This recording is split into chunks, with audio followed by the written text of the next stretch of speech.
Welcome back, everyone, to another reaction video. Well, we're going to dive back into the fat electrician today. Did a reaction to him a few weeks ago, and I wanted to say that after I did the reaction video to his video about Dan Daly, he very graciously, fat electrician, reached out to me, and we had a nice conversation. He offered to send me some merch and just was really, really cool. And I thought that was very nice that he did that. And so we're going to dive back into some today of him. And he did say, as we were talking, because I corrected a few things, a few details he got wrong in his video, which I feel weird about doing, as I acknowledged in that video, because I recognize that the nature of what I do by doing a reaction video is I'm doing everything kind of off the top of my head.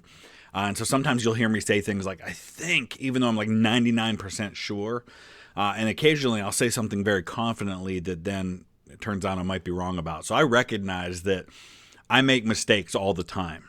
And when we're talking about history and we're talking about details and dates and numbers, especially things that sometimes conflict and the sources don't even agree on, mistakes happen. So understand that if I do correct something in any video, I recognize nobody's perfect, and myself among those who are not perfect. So this is all about collaboration and working together to get the right information. And if I ever find myself being corrected by some of you, which you often do, correct me on something, I will try to pin those comments, or I will pin my own comment in the description or in the comment section to let you know that someone has corrected me on something. So please never be afraid to do that if you catch me saying something that's wrong, just as I'm doing for the videos that I'm reviewing as well. So as always, the link is in the description to the original content. Definitely check him out. He said to me, he said, listen, I get details wrong sometimes. I'm really doing this more about entertainment and stuff. So I get that. Totally fine. So he doesn't claim to be perfect, and neither do I. So we're going to talk today about Cassius Marcellus Clay, not Cassius Clay, who became Muhammad Ali, who was also, by the way, from the same place, right? They both have ties to Louisville, Kentucky. Muhammad Ali's buried in Louisville, Kentucky. Cassius Marcellus Clay, I believe, is also from Louisville, Kentucky. He is an abolitionist, a politician who is one of the founders of the Republican Party, who is related to a slave owner in Henry Clay, who's one of the most famous politicians of all time in American history. So I don't know a ton about Cassius Marcellus Clay. I know he's got ties to Southern Ohio. So we'll talk, we'll learn together. Let's see what happens. Let's dive in. It's a riveting story. It's really good. All right, we gotta go. I gotta tell the internet about the guy I named you after, okay? You gotta go hang out with Mom now. Really? Today we're talking about the most gangster politician in American history. Ladies and gentlemen, Cassius Marcellus Clay, aka the Lion of Whitehall. Whitehall being his family home that he grew up in Kentucky as the son of one of the richest slave owners in all of America. While going to college at Yale to become a lawyer, he would attend a speech from a famous abolitionist by the name of William Lloyd Garrison. Yep. And that speech would change the entire trajectory of Cassius Clay's life as well as American history. So let's pause for a second there and think about your own life, right? Have there been moments like that? Everybody talks about with Abraham Lincoln that, you know, being a guy who was born in Kentucky, who grows up in southern Indiana and then Illinois he lives in, that the moment that changed his life was going downriver and being exposed to the evils of slavery for the first time. And Cassius Marcellus Clay in this case, is born to a slave-owning family. He's from Kentucky, which is a slave state. He goes to Yale in New England and has his mind kind of changed by a speech that he hears.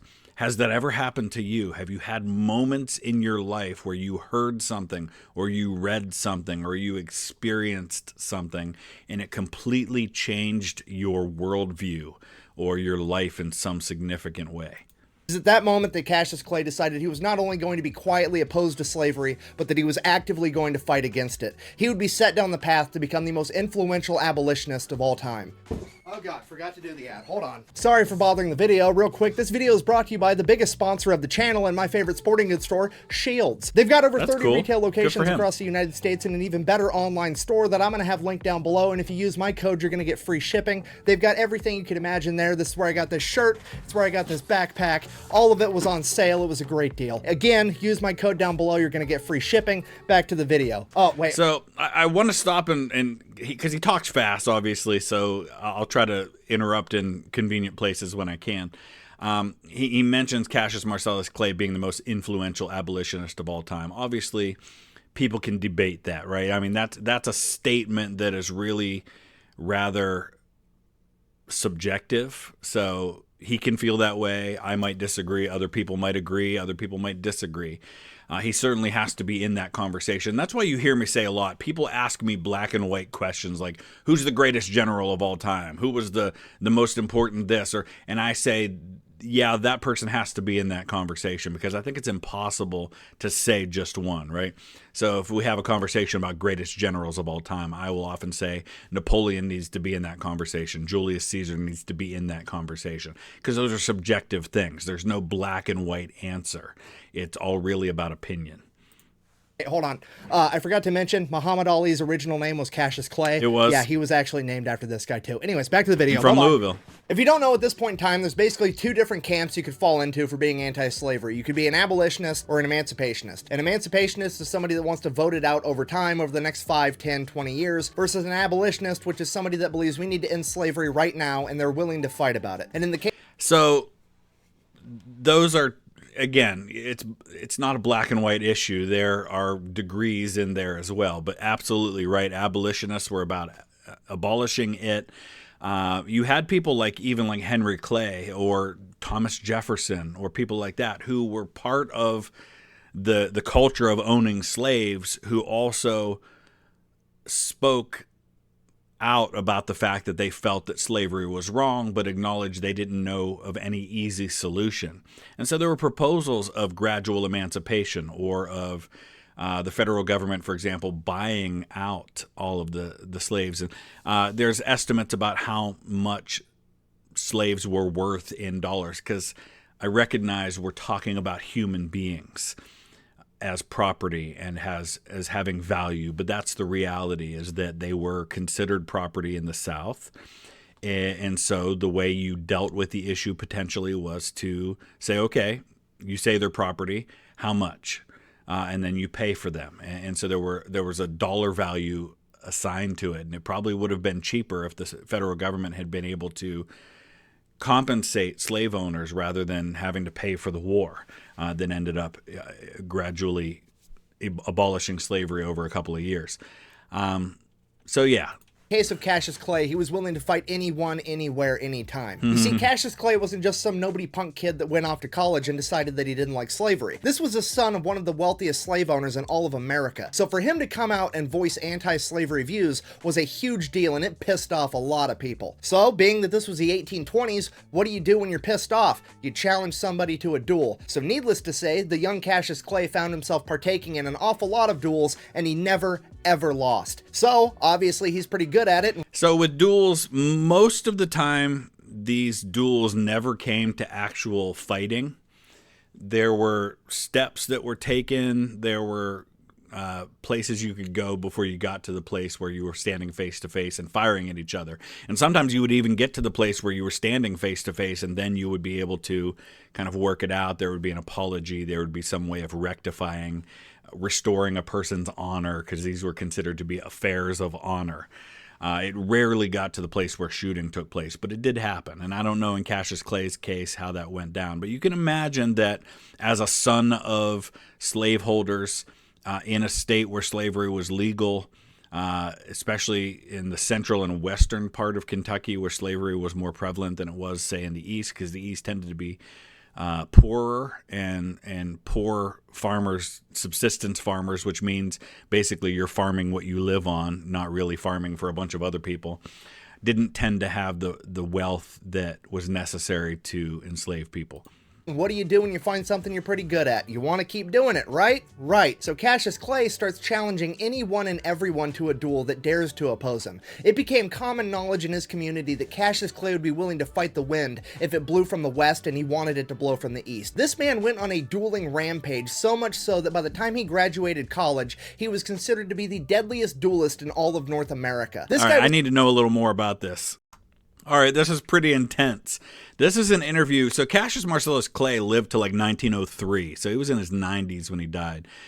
In 1891, at the age of 81, he gave an interview where he talked about some of the duels he fought. And he talks about this one here. So I was in a political race against a man named Wycliffe, and he chose to say some disparaging things about my wife in one of his speeches. I challenged him to a duel in which we would fire at 10 paces. Both of us missed, but I believe there was collusion between our seconds that they hadn't loaded our pistols with balls. The guns fired, but there were no balls in them to be fired. So the seconds would have been responsible for loading the pistols, and you didn't stand back to back, count off to 10, turn and fire. You actually would count off to 10 paces, stand at each other. There would be an order given to present, and you would raise your pistols at each other and then fire. He said, I demanded a second firing, which would happen sometimes, but the seconds would not permit it, and we all left the grounds. Again, I'll say I wouldn't miss him at 10 paces. I can shoot the heads off of 11 out of 12 squirrels at a much greater distance. So then he talks about another guy, and this one is intense. He talks about Sam Brown, who was a pro-slavery man. He was one of the biggest bullies in Kentucky. It was said that he had 40 fights and never lost a one. I learned the next day that Brown was armed at my speech, and I didn't have my dueling pistols. While Wycliffe was giving his speech, I interrupted him again, and when I did, Sam Brown called me a liar and hit me with his umbrella. When I saw it was Sam Brown, I knew there would be a fight and it would be serious. I had my long Bowie knife in my breast pocket, and I jerked. A Bowie knife is like that big. He just had one in his pocket, and I jerked it out, but Brown's friends grabbed my arms and hauled me back about 15 feet. Then I saw that Brown had drawn his revolver, telling his cronies to move away from me. They withdrew, and I stood alone, and he had his pistol pointed at me. Clay said he started toward him, but he heard a loud blast and felt a sharp stinging in his breast. He got shot in the chest. I thought it had gone clear through me, and I decided to kill him if I could before I died. I came down on his head with a tremendous blow with my knife, splitting his scalp open but not his skull. I struck him again and again, keeping him off guard so he was not able to fire. With one cut of my knife, I sliced his nose right in two, leaving it looking like a pancake. Another cut his left ear hanging by a shred, and with another I put out his eye. Holy cow, dude. Brown's conspirators grabbed me and struck me with hickory sticks and chairs, but I broke away and again went after him. They picked him up and threw him over a 7-foot fence to keep him away from me. It ended the fight, and though I was the assaulted party, they tried me in court for mayhem. So just a couple of examples of Cassius Clay and what he did. Was putting slave owners in the dirt like he was Johnny Appleseed planting fucking trees. He became known as the deadliest abolitionist of all time. So he graduates from college, goes back home as a lawyer. Shortly after that, his father passes away and leaves everything to Cassius Clay. Cassius Clay immediately frees all of his father's slaves. Now, this is where you know that this man means business, right? It's one thing to talk a good game. Like Thomas Jefferson spoke about slavery being bad, but he didn't do anything about it. He could have sold all his slaves, but he liked his lifestyle too much. So this guy, he put his money where his mouth is. He emancipates a bunch of slaves. That's thousands, tens of thousands of dollars in lost revenue. So this is where you know he means it. Costing himself $40,000, which is roughly $2 million today. And then he even gives some of the slaves land and money on top of it. Good for him. Absolutely infuriating the pro-slavery people in Kentucky. So, what do you do when half the local population hates your guts? you run for public office, and that's exactly what Cassius Clay did. He served in the Kentucky State Legislature from 1835 to 1841, and then finally lost his re-election, to which the pro-slavery crowd breathed a huge sigh of relief because they finally defeated Cassius Clay. So this is a time when the Jacksonian Democratic Party is emerging. It's the precursor to the modern Democratic Party. Andrew Jackson is really the most influential politician in the country at that time. That's why they're called Jacksonians. On the opposite side, you have the Whigs, and the Whigs are eventually, part of them are going to develop into the Republican Party in the 1850s. So they thought. Clay immediately starts traveling the country, giving amazing anti-slavery speeches, winning over hearts and minds, and this absolutely infuriates the pro-slavery people because they don't know how to stop him. You can't legally stop a guy from talking to people that want to listen to him, and they can't legally kill Cassius Clay in a duel because he's the best duelist on earth. What do? You've got to illegally kill him. The problem with that is they can't find a hitman that's dumb enough to think that they can take out Cassius Clay, so they have to go to the one crevice of the planet where they can find somebody truly insane enough to think that they can do this job. And that man's name was Sam Brown, an assassin. Oh, here we go. From This New is the story I just read to you. 1834, Russell Cave, Kentucky. Cassius Clay's finishing up one of his world-famous speeches as he pulls out a burlap sack, reaches into the sack and pulls out a holy Bible and says, "For those of you that believe in the laws of God, I make to you this argument against slavery," sets the Bible on the table. Which is powerful because there were those in the South who actually used the Bible to justify slavery. And unfortunately, the reality is that a lot of people use religion for a lot of things that religion doesn't teach. And Christianity never endorses slavery. It acknowledged its existence, especially in the Roman Empire, but talked about the equality of the slave and the free man in the eyes of God. Never suggested that people were second-class citizens or that slavery was somehow endorsed by God, especially even in the Old Testament when slavery, again, was a reality. Just because something existed and it's talked about doesn't make it okay. Reaches back in the sack, pulls out a copy of the U.S. Constitution, and says, "For those of you that believe in the laws of man, I present to you this argument against slavery," sets the Constitution down on the table. Drops a burlap sack to the ground and says, "For those of you that believe in neither the laws of God or man, I make to you this argument against slavery," as he pulls out both of his pistols and sets them on the table, which I think we can all agree is gangster as fuck. And at this moment, Sam Brown comes up on stage and shoots Cassius Clay point blank in the chest. Luckily, Cassius Clay never leaves home without his trusted Bowie knife, which resides inside of a metal sheath, and that metal sheath would catch Sam Brown's bullet, saving Cassius Clay's life, at which point Cassius Clay would draw his Bowie knife and charge Sam Brown. 6 of Sam Brown's friends in the audience tried to stop Cassius Clay. He would fight his way through all 6 of them, making his way to Sam Brown, promptly stabbing him in the chest, and then turning him into a Mr. Potato Head by cutting off his nose, lopping off his ear, and gouging out one of his eyes. Then the 6 men recovered and were able to peel Clay off of him. Not knowing what to do, knowing they couldn't stop Cassius Clay forever, they panicked, probably for fear that Cassius Clay was going to start shoving this guy's facial features up his ass next. They did the only thing they could come up with to get the two apart. They picked up their friend Sam Brown, threw him over a 7-foot-high stone wall. He fell down an embankment and into a creek bed to finally get Cassius Clay away from him. Somehow, Sam Brown survived, but not only was he lucky for that, he was also dumb as fuck because he then decided to take Cassius Clay to court because apparently after Cassius Clay stabbed him the first time, they were even on the whole assassination attempt thing, so Cassius Clay should go to prison for mayhem. And again, I mean, what's your argument here? Because Sam Brown fired first. He did, in fact, start it. So you've got a very strong argument by Cassius Clay that this is self-defense. Though you could probably argue that at some point he had subdued Sam Brown to the point where Brown was no longer a threat. But it's going to be tough. I mean, the only thing that Sam Brown might have going for him that he might be counting on is a pro-slavery, anti-Cassius Clay jury. Cassius Clay calls upon his older cousin, one of the best lawyers on the planet that had never lost in open court with over 40 years of experience, Henry Clay. Henry Clay goes into court and his entire defense for his cousin is, and I quote, "Your Honor, this is just standard behavior for a Kentuckian." And the judge is just like, my family's from Kentucky, and I can't argue with that. Everybody knows about the Hatfields and the McCoys, right? The McCoys are from Kentucky. The Hatfields are from West Virginia. It almost turned into a war between the two states, but there were so many more feuds like that. My family were the Holbrooks. And the Holbrook-Underwood feud was probably the deadliest one in Kentucky. You have to understand that Kentucky is very heavily settled by people who were Scots-Irish.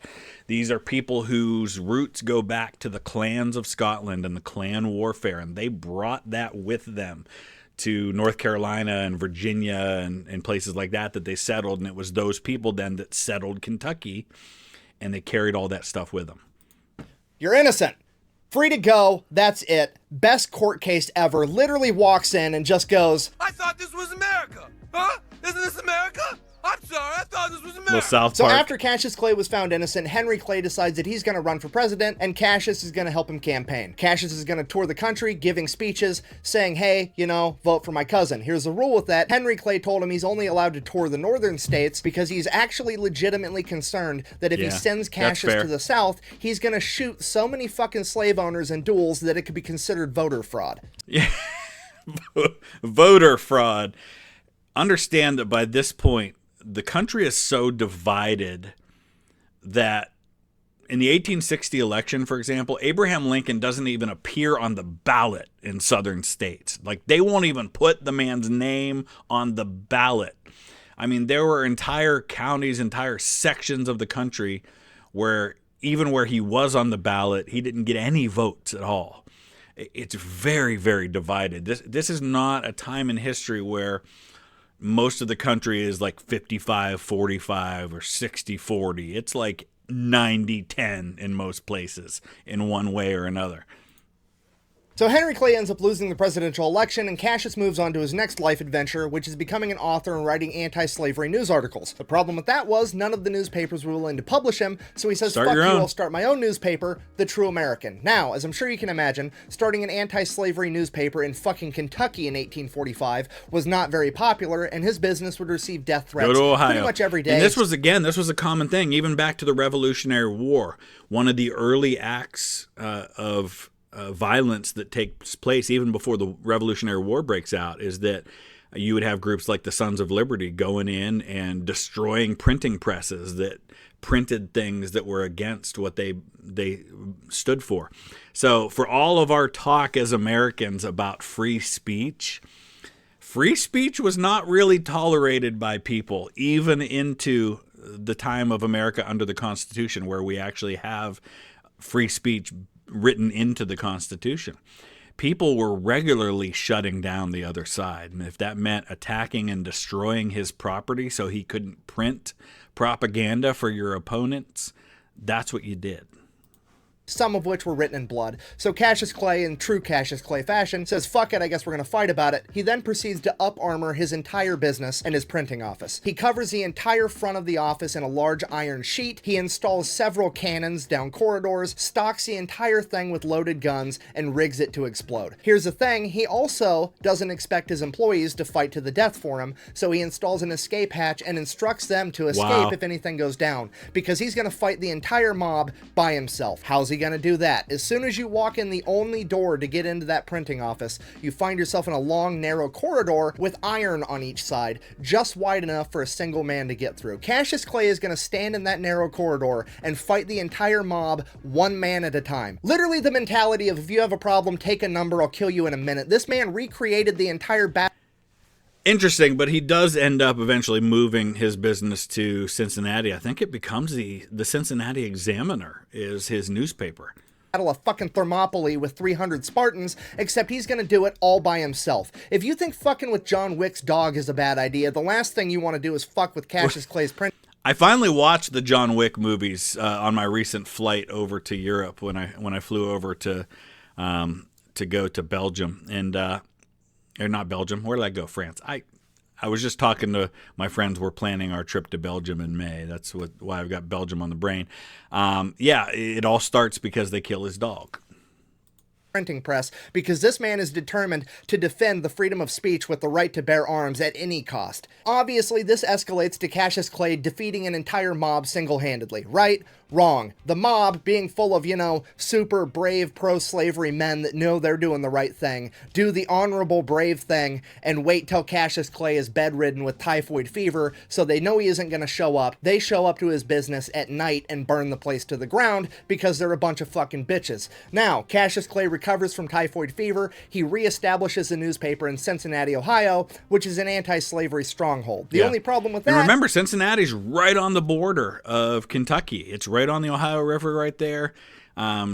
It's a pretty significant city. For a long time, Cincinnati was the largest city in Ohio, and it's called the Queen City. It's really close to where William Henry Harrison is from. President Grant is going to come from an area right outside of Cincinnati.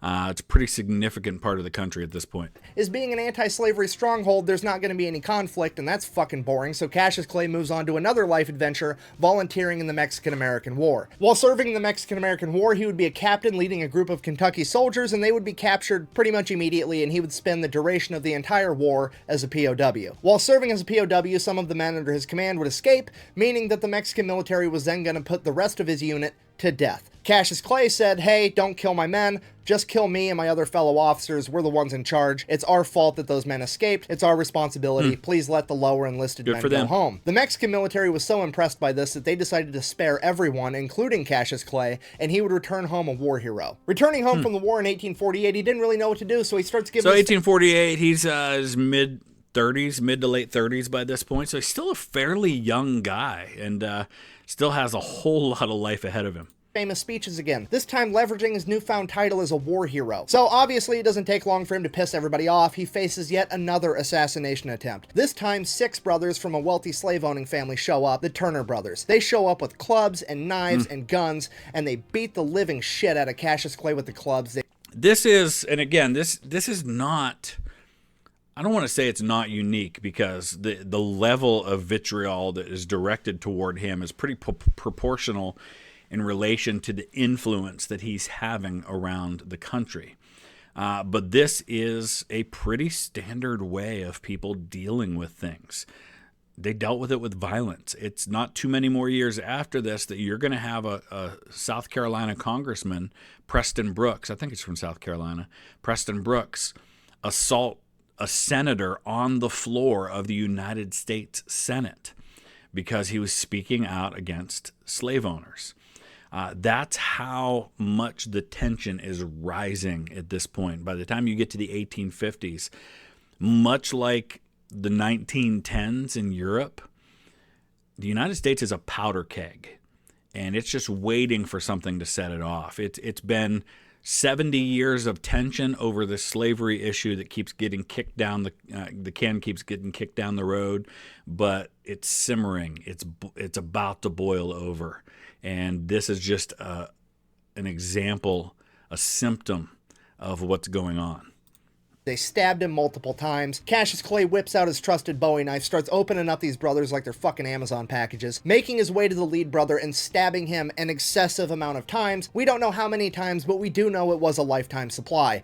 Killing the lead brother, ending the assassination attempt, Cassius Clay would fall to the ground, nearly dead, and this would be the closest anybody ever came to actually killing Cassius Clay. When he was asked about it later on in life, all he said was, "I felt the utmost indignation," which translates to... I felt the utmost indignation.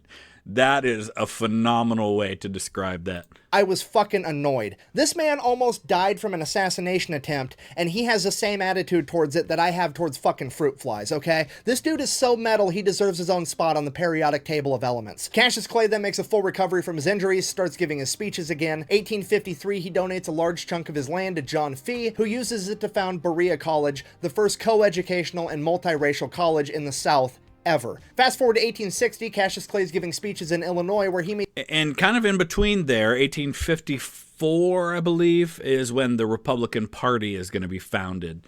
And it's founded in... It's taking the former abolitionists from the wing of the Whig Party. You're taking pro-union Democrats who might be disaffected with the Democratic Party, kind of pushing more and more toward the slave-owning anti-union South.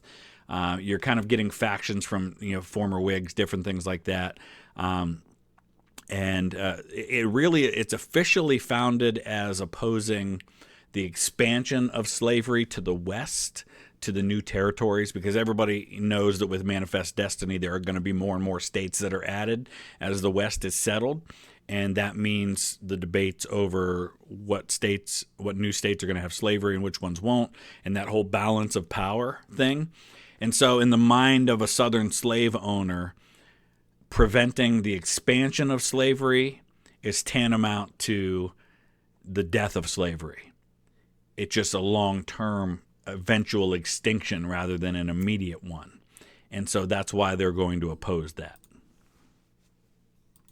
Meets a politician by the name of Abraham Lincoln, and they get along great. Cassius Clay is then slotted to become Abraham Lincoln's vice president. However, he's a little bit too Cassius Clay to be an actual big-name politician like that, so they give the job to Hannibal Hamlin. And not only that, but you can't really put... Abraham Lincoln is trying to hold together...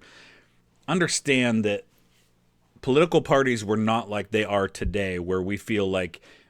Increasingly, it feels like the Democrats and the Republicans in the United States are very much on polar opposite ends of the spectrum. There was a wide variety of beliefs and views within these parties. On the Democrat side, you had those who were pro-slavery but also pro-union. There were also those who were very much leaning toward secession. And you had different stances on the views on tariffs and different things like that. In the Republican Party, you've got what are called the radical Republicans. These are the abolitionists, full equality, citizenship, everything for African Americans. But then you have those who are more conservative in the Republican Party. And Abraham Lincoln is kind of a moderate trying to hold these two halves together. And so putting someone who's as fiery as an abolitionist as Cassius Clay on the ticket is not a great way to do that. So it goes with Hannibal Hamlin, who's from the Northeast, who's going to help balance the ticket because Lincoln's kind of a Western guy, kind of a frontier guy. So putting a guy from Kentucky, which is where Lincoln was born, on the ticket is not a great solution. And Cassius Clay becomes the ambassador to Russia. 1861 rolls around, the Civil War breaks out. Cassius Clay is in Russia. Cassius Clay not only convinces Russia to not side with the Confederates, but he convinces Russia to tell Great Britain and France that if they so much as recognize the Confederacy, Russia will go to war with them.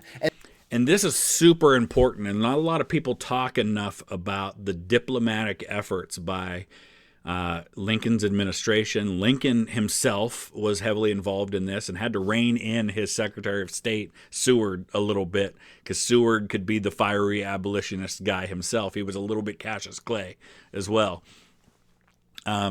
So kind of keeping the British and the French and the Spanish and the Russians and others from getting involved was vital to the Union war effort, because really the only chance that the South had was to get recognition from Europe and get aid, even if it was weapons and naval help from those countries. That's how the U.S. won the Revolution in the first place. Couldn't have done it without foreign help, and the South couldn't either. So don't underestimate the importance of this. And this was a humongous step that nobody talks about in the winning of the Civil War. 100%. And it is 100% because of Cassius Clay. Fast forward to 1862. Abraham Lincoln wants to appoint Clay a major general in the Union Army. Cassius Clay publicly refuses the President of the United States, saying that he's not going to do it until the President signs the Emancipation Proclamation. And that might seem weird that he would just make a guy like Clay a major general, but Clay did have experience as an officer in the Mexican War, which is more than a lot of generals had at that point. And political generals were a big thing. I mean, some of the most prominent generals in the Union Army were political generals, McClernand and guys like Benjamin Butler or Dan Sickles. These are politicians. Freeing the slaves of the South. Cassius Clay is literally the man that bullied Abraham Lincoln into prematurely signing the Emancipation Proclamation before he wanted to. I don't know if I'd give Clay that much credit, but it's an interesting story. And nobody talks about it. Fast forward again to 1865, the Union wins the Great American Scrimmage, the slaves are freed. Cassius Clay has achieved his lifelong goal at the age of 55, bringing an end to slavery. Still a young guy. I mean, he's right about the same age as Abraham Lincoln at this point. He then goes back to Russia again to serve as ambassador until 1869, and while he is there, he helps to broker the purchase of Alaska. This man is probably the most influential person in American history that you've never heard of. After returning home from Russia... Again, that's subjective. I don't know if I 100% agree with that, but I can see the argument. Cassius Clay would live out the rest of his days in Whitehall until the age of 80 years old, where he would be declared clinically insane, in hindsight most likely due to a severe amount of PTSD, as well as potentially dementia. He didn't die from it, he lived on for quite a bit longer. He just picked up a new hobby of fucking with the local sheriff because he was crazy now. Over the course of the next decade, Clay and the sheriff would have multiple run-ins that would be concluded when the sheriff and 7 deputies were repelled from Whitehall when Clay utilized his home defense cannon that he had at the top of his stairwell. At that point, the local sheriff would inform the local judge he will not be returning to Whitehall to tangle with Cassius Clay anymore unless the judge was willing to dispatch an entire company of the local militia to accommodate him. Then in 1900, 2 men would break into Whitehall, and Cassius Clay at the age of 89 would manage to kill both of them, one by gunshot and one, yet again, with his trusted Bowie knife. My man at 89 did that? All right, I didn't know that. That's quite something. Then in 1903, at the age of 92, Cassius Clay would die of natural causes, or as they called it back then, general exhaustion, which is the most gangster way on the planet to go out. Literally just, I'm tired now, peace. And then he left. I'm pretty tired. I'm gonna go home now. In conclusion, when it comes to famous historical household names, there's always another man or woman lurking behind the scenes in the shadows that's deemed too rough around the edges to be in the spotlight, yet they contribute just as much, if not more, to the movement. These men and women are willing to do horrific things for terrific reasons. And when it came to Abraham Lincoln and the abolition of slavery, that man's name was Cassius Marcellus Clay, the most gangster politician in American history. Thanks for watching the video. Best way to support the channel is go buy some merch at thefatelectrician.com. That was really good. He did a great job with that. I enjoyed that, and I learned some things I didn't know, and I'm quite impressed. So let me know your thoughts. Use the comment section below. If you got another one of his videos you'd like me to take a look at down the road, I'll be glad to consider that. Thanks for watching.